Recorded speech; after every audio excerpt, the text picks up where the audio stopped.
This is WAB's Week in Review. I'm Alex Helmick, managing editor of WAB News. And on this show, we take a look back at just some of the stories from your WAB News team. This week, we'll have more on bird flu at a Georgia commercial facility, winter weather shuts down much of the state, and an urgent need for more maternal health care across Georgia. More than a third of the state's counties have no pregnancy or childbirth services at all, even at hospitals. And it's tough for independent centers to keep their doors open. There is inequity with reimbursement rates for birth centers and for midwives. And it's frustrating, right? Because we know what the outcomes are. We'll have more on that story in about 10 minutes. First up, though, state agriculture officials say retail poultry products remain safe to eat after inspections identified a second case of commercial bird flu this week in northeastern Georgia.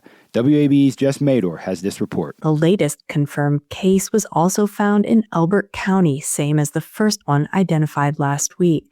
To contain the outbreak, the State Department of Agriculture says crews have culled birds and are continuing to disinfect both sites. Commercial poultry operations within 6 miles also remain quarantined, and auctions, shows, and sales of live birds are suspended in the state. Officials say both cases were caught before contaminated products entered the food chain. They stress retail meat, eggs, and other poultry products are not affected. Anyone with backyard birds suspected of having bird flu is urged to call a hotline for free testing. That number is 770-766-6850. Jess Mador, WABE News. Well, egg and chicken prices are on the rise nationally. It comes in large part because of that second case of commercial bird flu detected here. WAB's Marlon Hyde had more. Cleaning and disinfecting operations are underway in Elbert County, where Georgia's first 2 cases were detected. According to Georgia agriculture officials, it is safe to continue eating properly cooked chicken and pasteurized milk and eggs.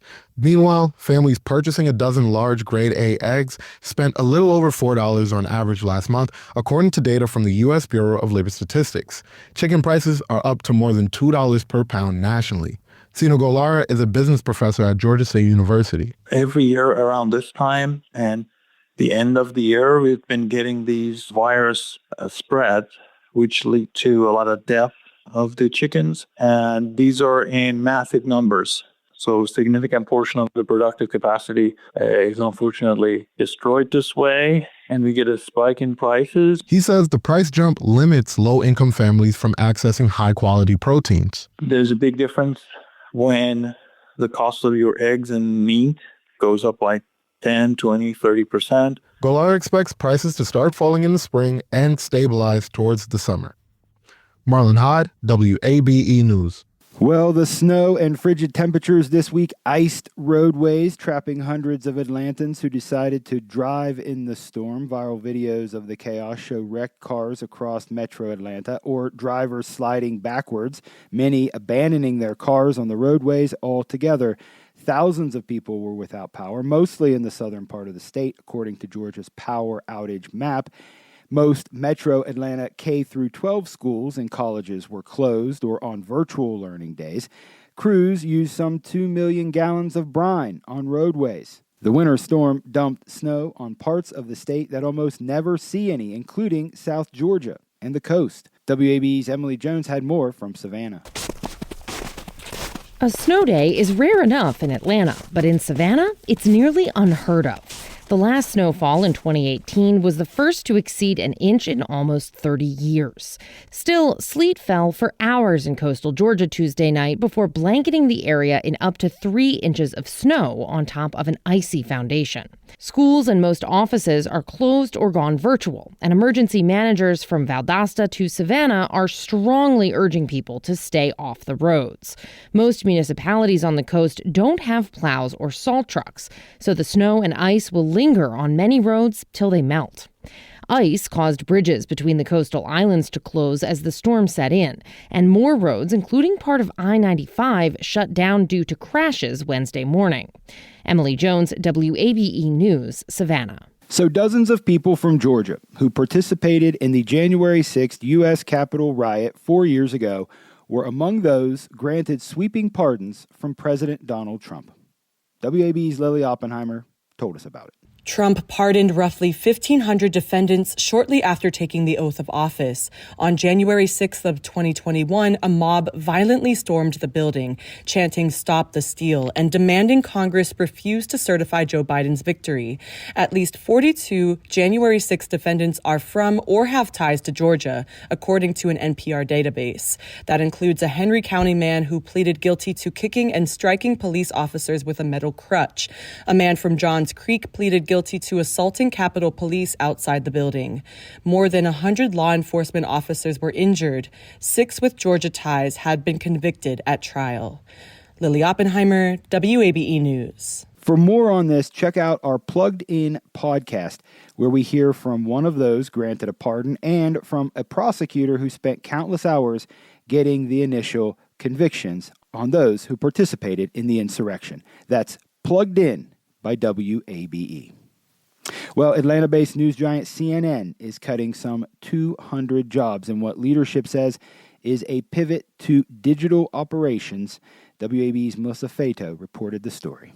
CEO Mark Thompson says the move isn't to cut costs, but to make a turn further into digital operations.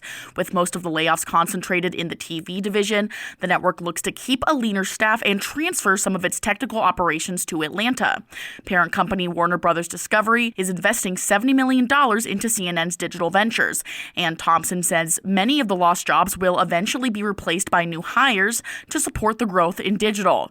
Last fall, the network's website launched an online subscription plan for frequent readers, priced at $3.99 a month. CNN is also reconfiguring some of its popular programming, including moving The Situation Room with Wolf Blitzer to mornings and adding co-anchor Pamela Brown. Melissa Fato, WABE News. You're listening to WABE's Week in Review with me, Alex Hummick. This show is also a podcast. Follow for free and get the show early each Saturday morning. Well, January 20th was a big day here in Atlanta. Let's start with the celebrations of Dr. Martin Luther King Jr. Day. His daughter, Dr. Bernice King, spoke at the annual tribute to her father at Ebenezer Baptist Church, and she says anti-woke rhetoric is being used to divide the country. WABE's Dormaya Vance had more. I sought the Lord, and he heard. The event at the church where Dr. Martin Luther King was once pastor featured a number of guests, civil rights leaders, city officials, and his younger daughter, Reverend Dr. Bernice A. King, who took note of the other big event happening Monday. So as we commemorate the King holiday and stand at the dawn of a new presidential era under Donald Trump, we find ourselves at a critical juncture in our nation's history, where the very foundations of freedom, justice, and democracy that my father fought so tirelessly to build are being shaken. The MLK Day celebrations came the same day as Donald Trump's inauguration. His campaign has promised to roll back DEI initiatives and the so-called woke agenda. But let me be clear, to be woke is to be aware of oppression and committed to justice. And this ain't no threat. This is not a threat to America, but a reflection of America's highest ideals. Dormaya Vance, WABE News. January 20th was also Inauguration Day for President Donald Trump, and some Georgia Republicans were celebrating. WABE's Raul Bali had more from supporters and opponents on what was an emotional day for both sides. Republican state lawmakers and other supporters of Trump gathered to watch the inauguration in a Midtown Atlanta restaurant. I got chill bumps listening to his speech. Tears welled up for grassroots activist Debbie Dooley after watching the ceremony and inaugural speech. Look at what Donald Trump has gone through. They tried to indict him. They tried to put him in jail. They tried to bankrupt him. They tried to assassinate him, but he's on that stage. About an hour later, an MLK Day celebration march made its way down Auburn Avenue toward the King Center. There were some signs protesting the new presidential administration. And getting ready to build a movement to fight back against this billionaire Trump. And at least one rally in the shadow of historic Ebenezer Baptist Church.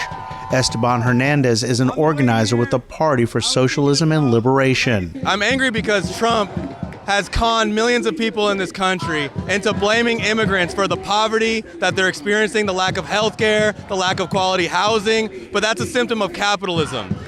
he's got actually on his agenda is a billionaire's agenda. Other protesters say they worry Trump will consolidate power. Raul Bali, WABE News. Also on Monday night, Mercedes-Benz Stadium in Atlanta hosted the crowning of college football's 2025 national champion, the Ohio State Buckeyes, who defeated Notre Dame 34-23. WAB's Julian Virgin explained how fans on both teams came to Atlanta to create some memories. Over 77,000 fans from across the country filled Mercedes-Benz Stadium for the 2025 College Football Playoff National Championship game. Jorge Diaz-Aguilar says it's been a lifelong dream to see Notre Dame play for a title. Been a fan since I was a kid. I've been to countless tailgates, countless games. We've been waiting on it, man.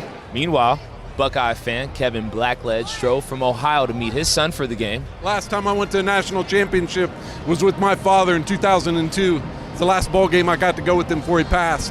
What was sitting here right with me right now is my son. Blackledge says, minus the weather, Atlanta has been a great host city for the national championship game, the first city to host the college title game twice.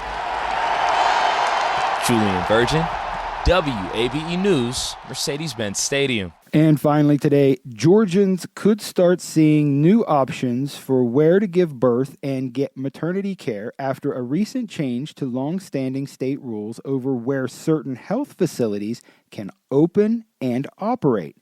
And advocates say more of these kind of maternal health care centers are badly needed in the state. WAB health reporter Jess Mador again, and with this story. The space at Atlanta Birth Center in Midtown has almost no harsh overhead lighting. Even in a small exam room at the back, it's decorated with colorful artwork. A shelf is stacked with children's toys and books. Faith Tomey Wilson is here for a prenatal visit. She's about 5 months pregnant. I am 22 and 2, so 22 weeks and 2 days. She leans back on the exam table and inches up her shirt so certified nurse midwife Kat Diamond can begin an ultrasound. Sounds wonderful. Diamond's checking the fetus's development. Baby's heart rate tells us baby's oxygenation status, which tells us baby's neurological status. That's why it's important. Then Diamond goes over some of Wilson's other recent test results. So far, everything looks good. Is there anything you want to talk about in particular at this appointment? Atlanta Birth Center midwives see patients before, during, and after their pregnancies. This is Atlanta's only independent, nationally accredited birth center, and it's one of only a few in the entire state. Diamond encourages patients to advocate for themselves and ask questions. And everyone knows I run late.